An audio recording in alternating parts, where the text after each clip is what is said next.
Yo, what's up guys? For today's video nga pala, eto ipapakita ko sa inyo yung glow tetrafish natin tsaka yung native goldfish natin guys. Ito yung alaga ni Julia Clay guys. So ito, gamit nga pala natin dito 5 gallons yata to or 10 gallons, not sure pala dito.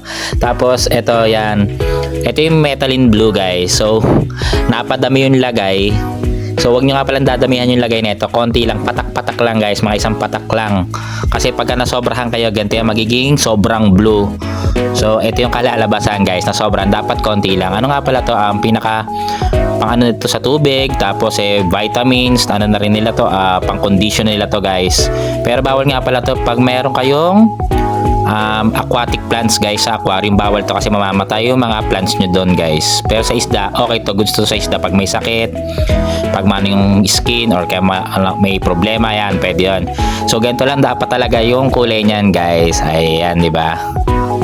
So ganyan lang. Yung ano at pa lang dito, yung plastic lang, artificial lang yan, yung parang ano dyan, yung nasa gilid, wala, plastic lang yan guys.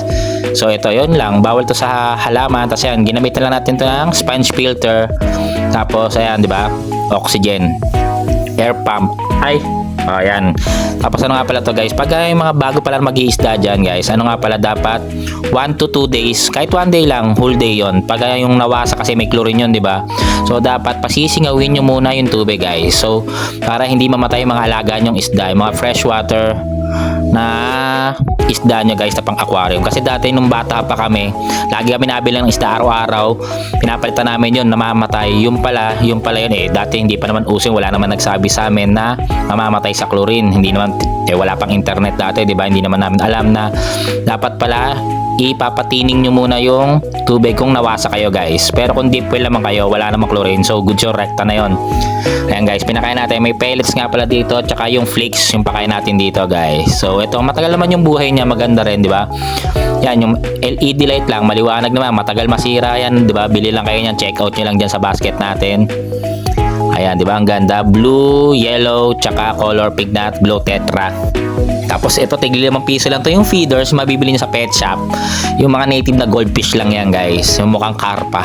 Pero nalaki rin yan, pag malaki aquarium mo, lalaki rin yan eh. Diba? Ayan, diba? Ganda rin naman tignan, diba? Nakaka-relax din. Ito, alaga to ni Julia Clay, yung pamangking ko guys. So, diba yan? Tapos update ko kayo dun sa ano, yung platinum molly. May papakita ko sa inyo. Diba bumili ako ng 3 nun? Check nyo na lang doon. Gagawa tayo ng video nun guys. Pa-like and share ng video na to kung may natutunan kayo. Thank you for watching guys. Bye-bye!